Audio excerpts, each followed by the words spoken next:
थेट जाऊया, संजय राऊत बोलतायत. त्याला उत्तेजन देण्याचं काम राज्यपाल करतायत हे आम्ही त्यांना जेव्हा सांगायला गेलो तेव्हा त्यांनी फक्त 2 शब्द आमचे ऐकले, आमचं निवेदन घेतलं, त्याच्यावरती अद्याप निर्णय घेतलेला नाही. निवडणूक होऊन गेली.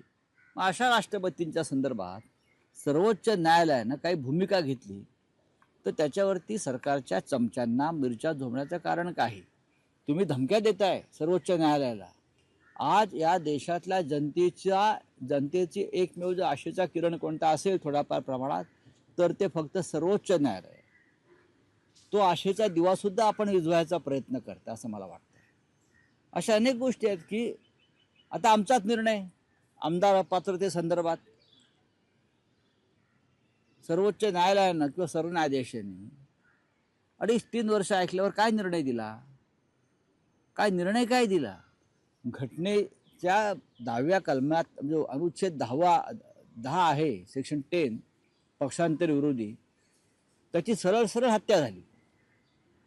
सरळ सगळे आमदार अपात्र ठरायला पाहिजे अशी आमची भारतीय घटना सांगते. अनुच्छेद 10 सांगतोय. त्याचं पालन केलं नाही तेव्हा आमचं उपराष्ट्रपतींना जाग आली नाही की सर्वोच्च न्यायालय चुकीचं वागते म्हणून. पण सरकारवर काही दिशादर्शक असं मार्गदर्शन सर्वोच्च न्यायालयानं केल्यावर याला मिरच्या लागतात. त्याच्यामुळे उद्या हे लोक म्हटले सर्वोच्च न्यायालयाची गरज नाही, टाळं लावा. सर्वोच्च न्यायालयाचा उल्लेख सुपर पार्लमेंट असा केला. मुळात पार्लमेंट राहिलेली नाही तर सुपर पार्लमेंट कशी काय होणार? पार्लमेंटमध्ये देशाच्या आणि जनतेच्या प्रश्नावर चर्चा होऊ देत नाहीत असे आमचे राज्यसभेचे चेअरमन यांना न्यायालयाची चिंता पडली की न्यायालय सुपर पार्लमेंट झालंय. काय हा प्रकार आहे? त्याच पार्लमेंटमध्ये तुमचा देखील आवाज दाबला गेला होता, मात्र विरोधी पक्षाचे माईक बंद केले जातात. विरोधी पक्ष नेत्यांना बोलू दिलं जात नाही. माझा अनुभव सांगतो. मी फक्त इतकंच बोललो की कुंभमेळ्यामध्ये 200 नाही तर 200 पेक्षा जास्त लोकांच्या मृत्यूची माहिती आहे. लगेच माझा माईक बंद केला. कुंभमेळ्याच्या त्या चेंगराचेंगरीमध्ये 200 नाही तर 2000पेक्षा जास्त लोक मेल्याची माहिती आहे असं बोलण्याची सुरुवात केली आणि माझा माईक बंद केला. म्हणजे पार्लमेंटच तुम्ही चालवत नाही तर न्यायालयाला सुपर पार्लमेंट काय म्हणताय? पक्ष फोडण्यासाठी टोळ्यांसारख्या पोलिसांचा वापर केला होता असं उद्धव ठाकरेंनी परखड मत मांडले. त्या अगोदर देखील ताळा लावून धमकी द्यायचं काम सुरू होतं काँग्रेसच्या राजवटीत. हा विषय काल त्यांच्या भाषणामध्ये आलाय पक्षप्रमुखांचा. या निवडणुका जिंकण्यासाठी, निवडणुका लढवण्यासाठी पोलीस यंत्रणेचा कसा वापर केला जातो हे नवीन राहिलेलं नाही. कालच बीडमधलं एक पोलीस इन्स्पेक्टर किंवा काय PS आहे, काय त्याचं नाव, त्याला अटक केली. त्याने काय सांगितलं? EVM मशीनवरचा पहारा हटवण्यासाठी त्यांना 10 लाख रुपये दिले ना. काय चौकशी केली?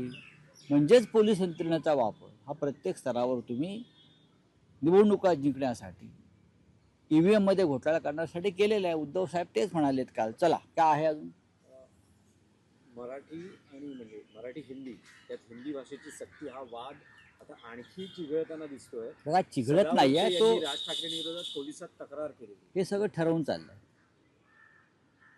महानगरपालिका निवडणुकीच्या आधी कोणता वाद निर्माण करता येईल ह्याच्यावरती कॅफेमध्ये खल झाला आणि त्यानंतर बघा मराठीच पाहिजे ना या मुंबईमध्ये, त्याच्याविषयी काय आक्षेप असण्याचं कारणच नाहीये.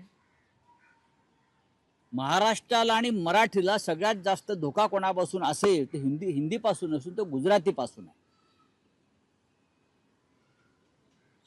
लक्षात घ्या, महाराष्ट्राला आणि मराठीला सगळ्यात जास्त खतरा, डेंजर, धोका हा कोणापासून असेल तर तो गुजराती लॉबीपासून आहे, गुजराती भाषेपासून आहे.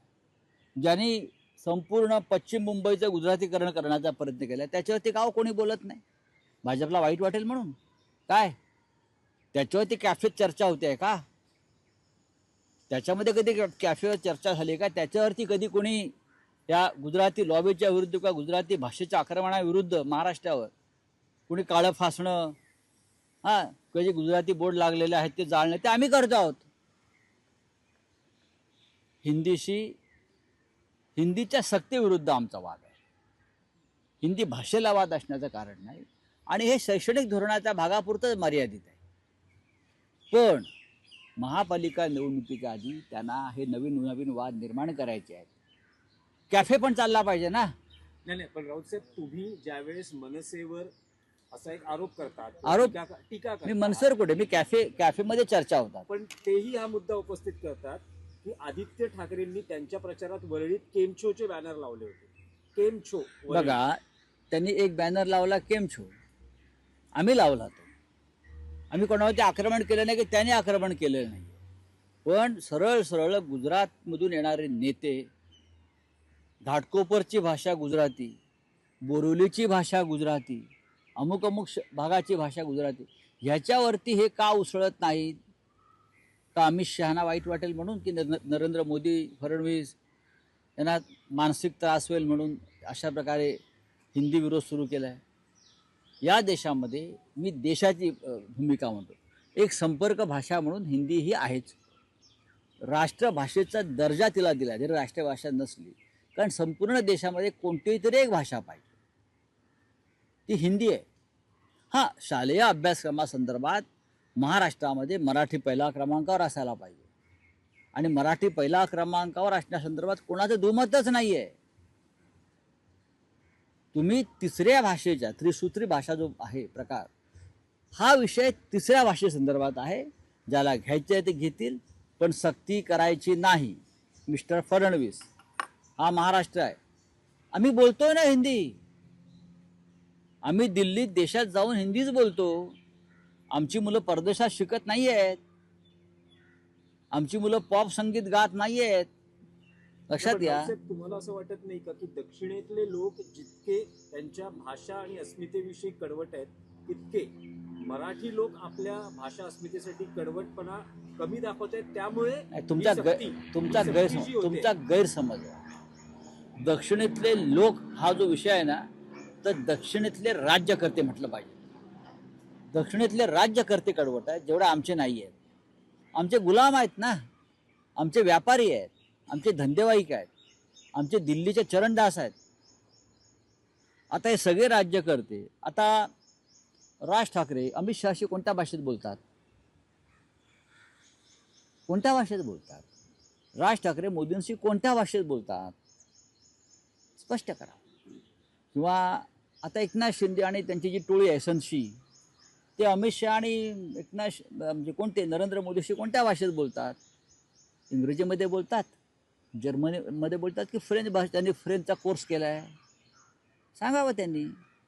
तुम्हाला संपर्क भाषा म्हणून, संवादाची भाषा म्हणून हिंदीतच संवाद करावा लागतो. ज्याचे इंग्रजीचे वांदे आहेत त्यांना हिंदीचा आधार घ्यावाच लागतो ना. हे कशाला नाटकं करताय? शालेय शिक्षण बघा, 5वी नंतर आम्ही हिंदी शिकलो शाळेत, ते आमचं अजूनही हिंदी मजबूत आहे. या मुंबईमध्ये किंवा महाराष्ट्रात आणि देशात फिरताना आम्हाला हिंदीचा आधार घ्यावा लागतो. मी तर चेन्नई, बेंगलोरला हिंदीच बोलतो जाऊन, मला कोणी अडवत नाही. इंग्लिशही बोलतो. मराठीवरती आम्ही आक्रमण होऊ देणार नाही, ही आमची भूमिका कायम आहे. म्हणजे मराठी आई आहे, इतर भाषा आमच्या मावश्या आहेत. आम्ही मावश्या मारून आई मारून मावश्यांचं रक्षण नाही करणार, ही बाळासाहेब ठाकरेंची भूमिका आहे. हे आम्हाला काय सांगतायत? सर, 2 प्रश्न आहेत महत्त्वाचे. एक तर यवतमाळसारख्या भागामध्ये इतकी भीषण पाणी टंचाई आहे की त्या ठिकाणी एका महिलेचा मृत्यू झाला आहे.